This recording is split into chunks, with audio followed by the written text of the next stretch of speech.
নমস্কার, কেমন আছেন সবাই? আমার নতুন একটি ভিডিওতে আপনাদের সকলকে স্বাগত জানাই।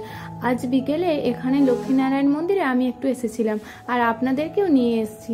আজ এখানকার মন্দিরের পুজো পদ্ধতি সমস্ত কিছু আপনাদের সাথে শেয়ার করব। ভিডিওটি দেখতে থাকুন, আশা করছি আপনাদের নিশ্চয়ই ভালো লাগবে। মন্দিরে ঢুকেই প্রথমেই দেখি এখানে আমাদের যেমন নরনারায়ণের সেবা হয় তেমনই এখানে লোকজনকে খাওয়ানো হচ্ছে।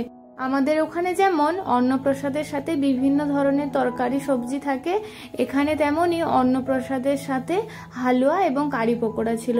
এখানে যত মানুষ যাবে সমস্ত মানুষদেরই খাওয়ানো হবে।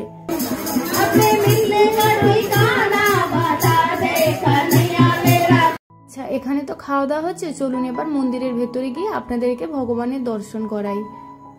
এই যে এখন চলে এসেছি একদম মন্দিরের ভেতরে। মন্দিরের ভেতরটা দেখুন কত সুন্দর কারুকার্য করা রয়েছে দেয়ালে। মন্দিরের ভেতরে এলেই না মনটা যেন একদম শান্তি লাগবে।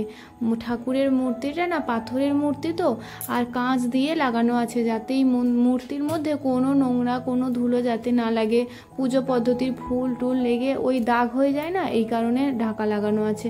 আর এত সুন্দর লাগছে প্রতিমাটা দেখতে, অপূর্ব সুন্দর, দেখলেই মনটা যেন জুড়িয়ে যাচ্ছে। ভগবানের কাছে আপনারা সকলেই আপনাদের মনস্কামনা জানাবেন, উনি সকলেরই মনস্কামনা পূরণ করবেন, এই কামনাই করি।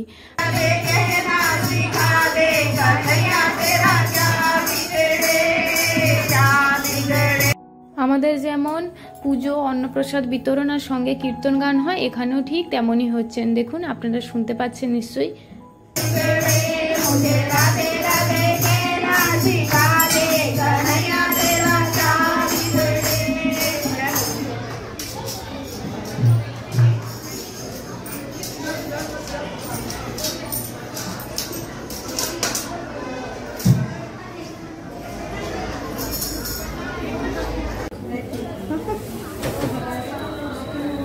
जय माता दी।